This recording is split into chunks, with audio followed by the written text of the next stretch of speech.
Hi everybody, I'm Morgan Crosby from Finch Chevrolet in London, Ontario, Canada, and you're watching Cars and Crosby. Got another Corvette episode for you. Fishman, he's paying us a visit. I'm very excited. I haven't seen this guy in a long time. I miss him. He's got always a fun little adventure or something to tell me about, so I'm very excited to hear what he has to say.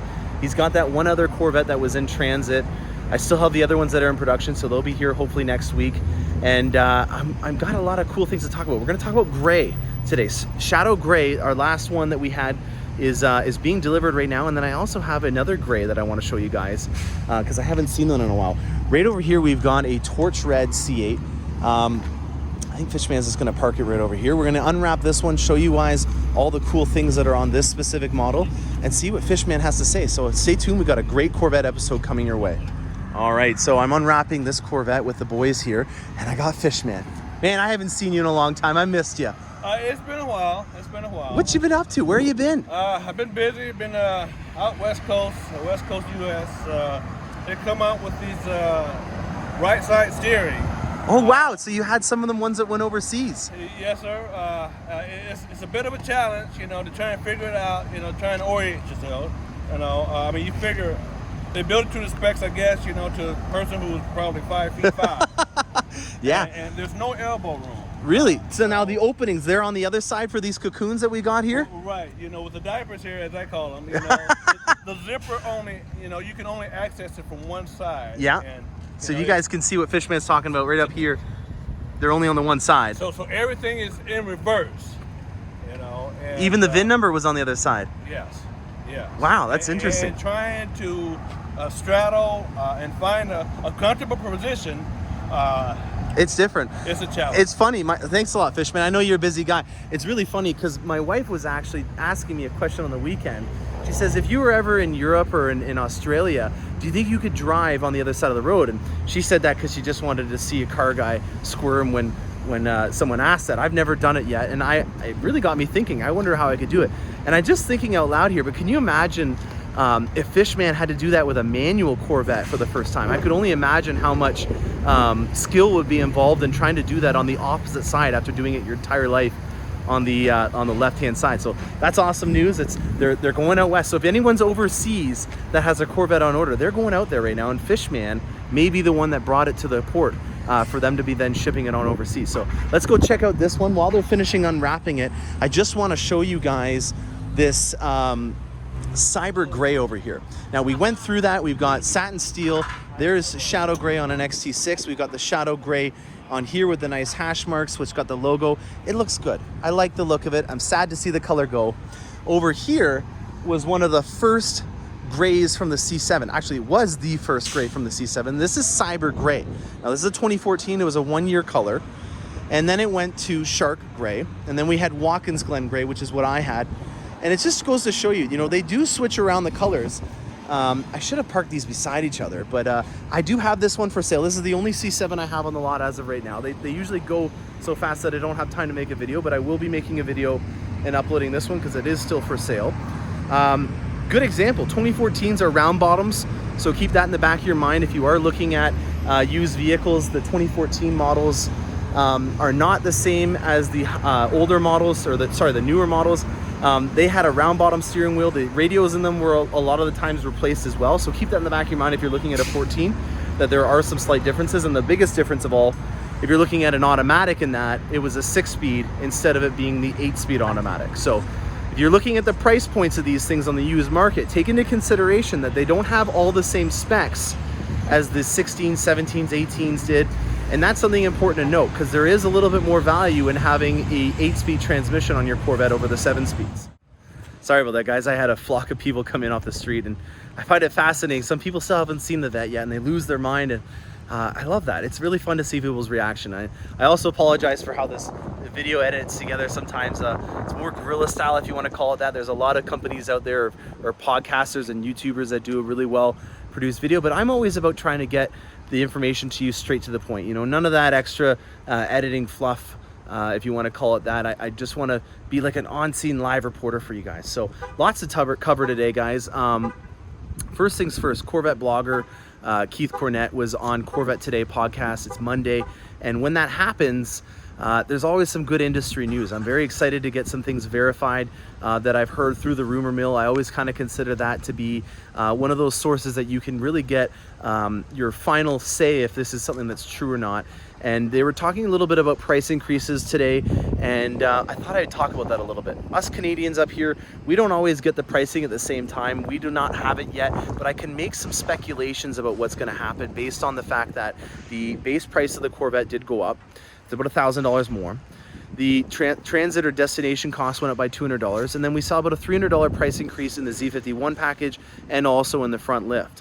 Now those package items are going up in value, and it does make an option now, something that you may do the math on, do the cost benefit analysis, and that's something that I in particular really like to do. So I've got these two Corvettes that just came in, and this is the one that just arrived, and this one is 95 and this one's 113 Canadian. And they both kind of are trying to do the same thing in terms of styling, but we did it at a significantly less price point here.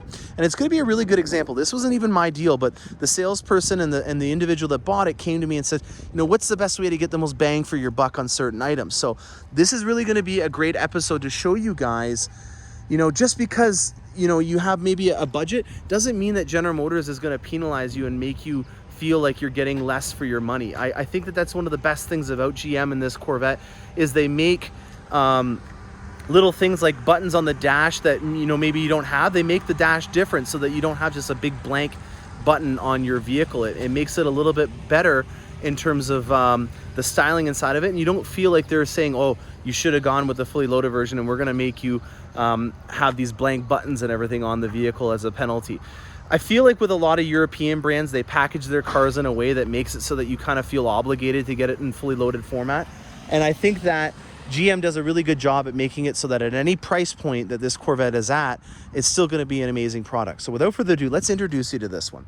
This is a 2LT in torch red, non-Z51 convertible. And it's got the two-tone interior with the GT2 seats. This, in my opinion, is one of the best bang for your buck interiors that you can get. It looks really sharp. You know, you look at all the contrasts, all the different materials that you have on here with the red stitching. You've also got the red inserts here. You got your nice brushed aluminum covers over here. They did a really good job. You know, that, in my opinion, for being just the option GT2 seat and then putting the option two-tone on here, it gives it a lot of style. And it does it in a simplistic way. You don't have the fancy red seatbelts like we're on the other one. You don't have the option carbon fiber inserts in these areas, but it's not like you've really made this vehicle a detriment. It doesn't really feel like it's been penalized in any way. And the costs are significant between the two just based on that alone. Now with tires and rims, that's always something that you can save some money on. This is the easiest way to be cost effective, is just get the entry level ones. And then if you wanted to down the road, you can upgrade them. So that's another really great way. The front lift, with it now being $2,800 Canadian, or I'm assuming that that's going to be it. That's a really dangerous word to use as a car salesman when you're talking about price, but let's make that assumption that it's around $2,800 based on the fact that it was $2,500 before, and there's a $300 roughly American increase in the price. Let's just say it's in that range. You could do a lot with that. I can paint the calipers. I can add ground effects. I can do magnetic ride control. I could pay for half the cost of going from a 1LT to a 2LT. So those are really some cost-effective ways that you can really help out in making it have more bang for your buck. Now this one, on the other hand, this one just didn't have any limit on the budget, and you can see that obviously in the price point. And it's also, it's very sharp. You know, I've already made a couple hits about this in particular, and if this was my deal, I would have definitely avoided using this. And the reason being is that it's in that pitted plastic, and everything else on this vehicle is just of the highest quality. And to think that you've got all this painted carbon flash, and you get all these nice styling points, and then you just come down here and you see pitted plastic that's kind of been covered up. To me, that doesn't really give me the fit and finish that I would expect. And I know that it's difficult. I'm making a jab on the company that employs me, but you can't always bat it 100%. And sometimes you nail it. Other times you got to pass on the torch to a more cost-effective solution. You know, when you look at how much that costs, I think it's about $680 Canadian. And then you look at what these rocker panels are going for from, you know, aftermarket companies for around $1,000. I would much rather have a $1,000 rocker panel that's painted and that's full length instead of that half length pitted plastic one on there. So that is one of those items that I just wanted to point out. it's different. Now, we talked about the Cyber Gray one. That one's still for sale. It's a great vehicle. We talked about Corvette Blogger. I'm really happy to hear all these good things that are coming through the pipelines. And one thing that I wanted to just put out there to create some talking on the webpage or on the YouTube channel.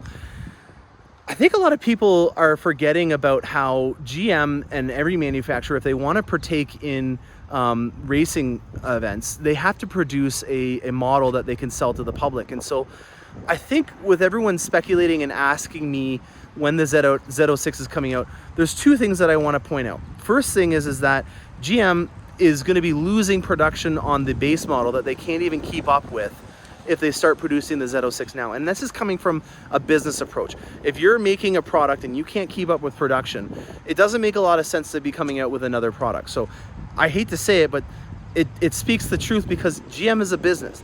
Now, the second thing is that a lot of these racing events that they were talking about in Corvette Blogger, I can't help but think that there are some rules that are around that make it so that you have to be selling a product in order to be able to compete in these racing events.